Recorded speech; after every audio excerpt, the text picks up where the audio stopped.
బీబీపేట మండల కేంద్రంలో ఈరోజు విద్యార్థులు బీబీపేట స్ట్రీట్ లైట్ వద్ద బస్సులను నిలిపి ధర్నా నిర్వహించారు.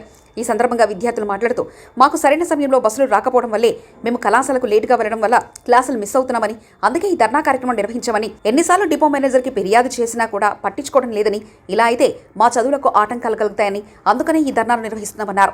మార్నింగ్ 7 to 7:30 మాకు బస్సెస్ కావాలని మేము స్ట్రైక్ చేశాం. డిపోలో లెటర్ కూడా ఇచ్చామంటూ తెలియజేశారు. ప్రభుత్వం పట్టించుకొని స్టూడెంట్స్ పై నిర్లక్ష్యం చేస్తున్నా ప్రభుత్వం మీద వ్యక్తం చేసిన అది అలాగే ఎమ్మెల్యే మీద వ్యక్తం చేసిన స్టూడెంట్స్ అరే మీరు ఎందుకు గెలిపించాం అనుకుంటారా? మీరు ఊరూరి గట్టిగా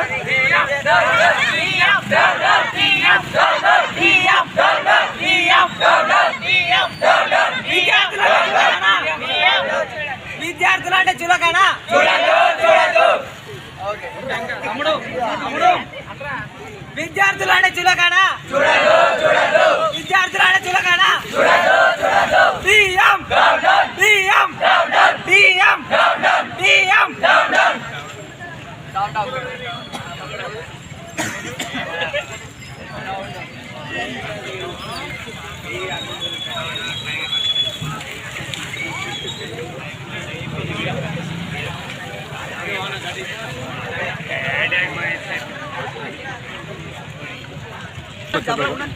కనిపించాలి అన్న. నా పేరు మాట్లాడుతున్నాను.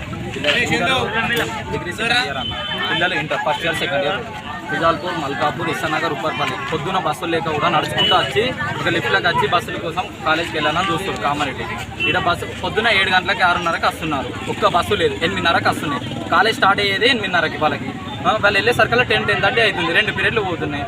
ఎవరు రెస్పాన్సిబిలిటీ? డిపోకి వస్తే కూడా డిపోలో రెస్పాన్సిబిలిటీ అవుతలేదు. మాకు ఎట్లుండమంటారు? ఇలా వాళ్ళు వెళ్ళమంటారు. డిపోలో వెళ్తేనంట వీళ్ళని అడగండి పిల్లల్ని ఏమంటున్నారు అనే విషయం. చదువు బంద్ చేసుకోర్రి, కాలేజీకి రాకూడదు అంటారంట. ఇదేనా ఇచ్చే గవర్నమెంట్ మాకు ఇచ్చేది? డిపో మేనేజర్ అంటున్నా. డిపో మేనేజర్ అన్న కరెక్ట్. అది చదువుకోకూర అంటే ఎట్లా మరి? మరి పాస్లకు పైసలు తీసుకుంటే అన్ని తీసుకుంటారు. చదువుకోనికే కదా ఉంది. విద్యా వైద్యం నమ్మకమే అంటారు. మరి విద్య ఏముంది అసలు? ఇక్కడ నాకు అర్థం కాదు.